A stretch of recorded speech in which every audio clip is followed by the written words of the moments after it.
शक्तिशाली व्यक्ति कौन है, तो आप यही कहेंगे जिसके पास बहुत पावर है, जिसके पास बहुत धन है, किसी देश का राजा या सल्तनत का वारिस। मेरा ऐसा मानना है कि वाकई में मनी किसी को पावरफुल नहीं बनाती है। अगर कोई पावरफुल बनाती है तो कुछ समय के लिए ही पावरफुल बना सकती है। दौलत आज होगी कल नहीं होगी, शास्त्र का ज्ञान आज होगा तो काम आएगा जब तक चल सके। सभी शिक्षकों को हार्दिक बधाई एवं शुभकामनाएं। मेरा नाम सफ़ी खान है और आपने देखना शुरू कर दिया है SKJ TV। आप हमारे वीडियो को एक बार लाइक करें, आप हमारे चैनल को सब्सक्राइब करें और वीडियो को आगे शेयर कर अपनी राय कमेंट बॉक्स में ज़रूर दें। टीचरों से और बड़ों से जो मैंने सीखा है उसने मेरे दिल और दिमाग पर एक गहरा असर छोड़ा है। उनकी दी हुई सीख आज मुझे आप सबके सामने खड़े होने का योग्य बना रही है। इसके लिए मैं उन सभी का बहुत बहुत एक बार फिर से हार्दिक शुभकामनाएं और बहुत बहुत बधाई देना चाहता हूं। मैं आपको कहना चाहता हूं कि बचपन से ही मैंने देखा है कि मेरे माता पिता का भी ये मानना है कि ज्ञान वो इन्वेस्टमेंट है जिसका डिविडेंड यानी कि मुनाफा जीवन के अंत तक मिलता रहता है।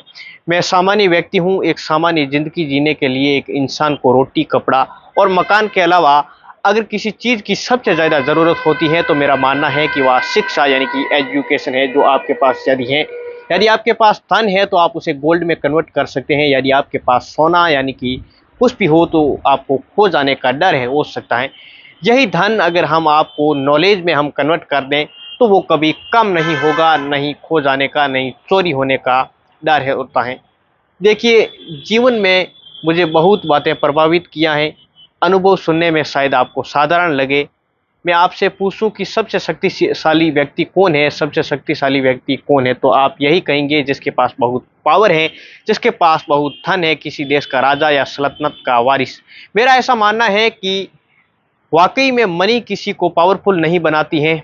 अगर कोई पावरफुल बनाती है तो कुछ समय के लिए ही पावरफुल बना सकती है। दौलत आज होगी कल नहीं होगी, शास्त्र का ज्ञान आज होगा तो काम आएगा जब तक चल सकता है वो। लेकिन जीरो की खोज किसने की, बल्ब का आविष्कार किसने किया, राष्ट्रगान किसने लिखा, एक राजा अपनी शक्ति के बल पर केवल और केवल वहीं तक पूजा जाता है जहां तक उसका साम्राज्य फैला होता है। केवल वो अपनी प्रजा का प्रिय हो सकता है। लेकिन क्या आपने ज्ञान की कीर्ति फैलाने वाले अल्बर्ट आइंस्टाइन, रविंद्रनाथ टैगोर सिर्फ अपनी जन्मभूमि में ही नहीं पूजे जाते हैं बल्कि पूरे विश्व में वे पूजे जाते हैं, क्योंकि ज्ञान वो कवच है, वह शील्ड है जो आपके जीवन में आने वाली कठिनाइयों से आपकी रक्षा करेगा।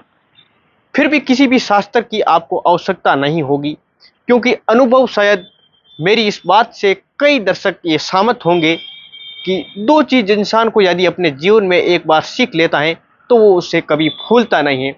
अगर इन क्रियाओं को करेंगे तो आप सभी की बात, आपको चिंता आपको कभी नहीं होगी शिक्षा से, क्योंकि आप साइकिल चलाना यदि जानते हैं, काश आप पढ़ाई करने में भी आपका साइकिल चलाने जैसा अनुभव होता तो रिजल्ट कुछ और होता। एक साल के अंत में जब हम परीक्षा में बैठते हैं तो कुछ शायद आएगा या नहीं आएगा, अच्छे नंबर आएंगे या नहीं आएंगे, हम ये सोचते रहते हैं। लेकिन दोस्तों, मैं आपको कहना चाहता हूँ, शिक्षा की ये दिन आपको कुछ समय के लिए भी गंभीर जरूर रख सकते हैं, बस गंभीरता का फल आपको आने वाले दिनों में उम्मीद से कहीं ज़्यादा मिलेगा। देखिए दोस्तों, गुरुकुल की प्रथम हमारी संस्कृति का एक हिस्सा है जो कि ज्ञान प्राप्त करके हमें कई ऐसे सर्वोच्च पुरुष मिले हैं, जैसे अर्जुन सर्वश्रेष्ठ योद्धा बने। उस समय के लिए गुरुकुल का एक स्थान हॉस्टल में बदल गया आज के समय में। लेकिन दोस्तों, आप हमेशा देख रहे होंगे कि गुरु हमसे हमेशा ऊंचे इसलिए बैठते हैं क्योंकि विद्यार्थी गण हैं जो हमेशा वो टीचर के सामने बैठते हैं और गुरु उनके सामने उनके ऊपर होते हैं। एकलव्य ने क्या किया था, गुरु की प्रतिमा और मूर्ति बनाई और केवल उस मूर्ति की प्रेरणा लेकर धनुर्विद्या उसने सीखी, वही सफलता प्राप्त की जो कि बाकी योद्धाओं को प्रेरणादायक गुरुकुल में रहकर भी हुई। और उस प्रतिमा के रूप में एकलव्य को हमेशा अपने गुरु के साथ रहने का एहसास था। और जब गुरु जब उनके साथ में हो तो सफलता हासिल करने में आपको कोई भी नहीं रोक सकता।